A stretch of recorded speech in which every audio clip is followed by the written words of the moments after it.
Hare Krishna, Hare Krishna, Krishna Krishna, Hare Hare, Hare Rama, Hare Rama, Rama Rama, Hare Hare, Hare Krishna, Hare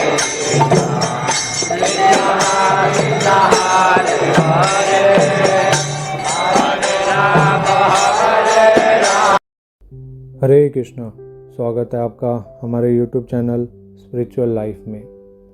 हम चर्चा कर रहे हैं जन्म और मृत्यु से परे भाग 2, मृत्यु की उन्नति।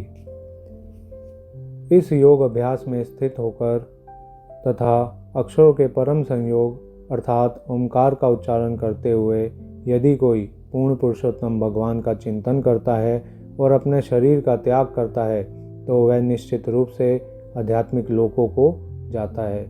इस प्रकार सभी इंद्रियों को बाहरी क्रियाओं से रोकना होता है और भगवान के विष्णु मूर्ति रूप पर केंद्रित करना होता है। मन बहुत चंचल है, परंतु इसको अपने हृदय में स्थित भगवान पर स्थिर करना होगा। जब मन हृदय के अंदर स्थित हो जाता है और प्राणवायु सिर के उच्चस्थ भाग पर स्थानांतरित हो जाती है, तब मनुष्य योग में सिद्धि पा सकता है। इस बिंदु पर योगी निश्चित करता है कि उसे कहाँ जाना है। इस भौतिक ब्रह्मांड में अग्नि ग्रह अनगिनत ग्रह हैं और इस ब्रह्मांड के परे आध्यात्मिक विश्व भी है। योगियों को वैदिक साहित्य से इन सभी स्थानों की जानकारी प्राप्त होती है। जिस प्रकार कोई अमेरिका जाने से पहले पुस्तकें पढ़कर कुछ जानकारी पा सकता है कि अमेरिका किस प्रकार का देश है, इसी प्रकार मनुष्य को आध्यात्मिक ग्रहों का ज्ञान भी वैदिक साहित्य पढ़कर मिल सकता है। योगी इन सब स्थानों के विषय में जानते हैं और बिना किसी अंतरिक्ष यान की सहायता के वह जिस ग्रह पर जाना चाहते हैं जा सकते हैं। यांत्रिक साधनों द्वारा अंतरिक्ष यात्रा दूसरे ग्रहों में उत्थान के लिए मान्य विधि नहीं है।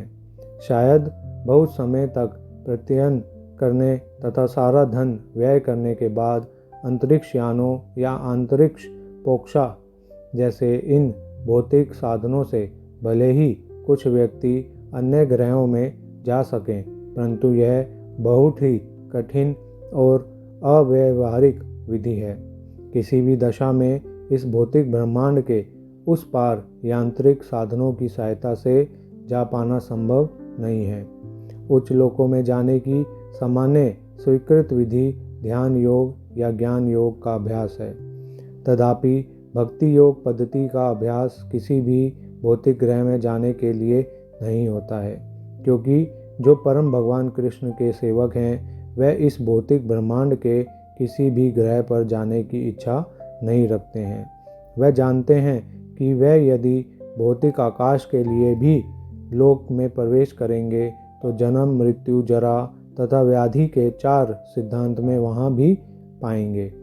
उच्च लोकों में जीवन की अवधि इस पृथ्वी की अवधि से लंबी तो आवश्यक होती है, परंतु मृत्यु वहाँ पर भी निश्चित है।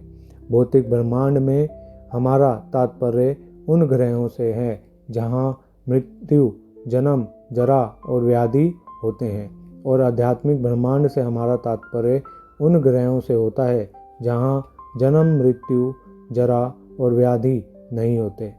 जो बुद्धिमान है वह स्वयं को इस भौतिक ब्रह्मांड के किसी भी ग्रह में ले जाने की चेष्टा नहीं करते। यदि कोई उच्च लोकों में यांत्रिक विधि से प्रवेश करने का प्रयत्न करता है तो उसकी तत्काल मृत्यु निश्चित है, क्योंकि यह शरीर वातावरण के इतने बड़े उग्र परिवर्तन को सहन नहीं कर सकता।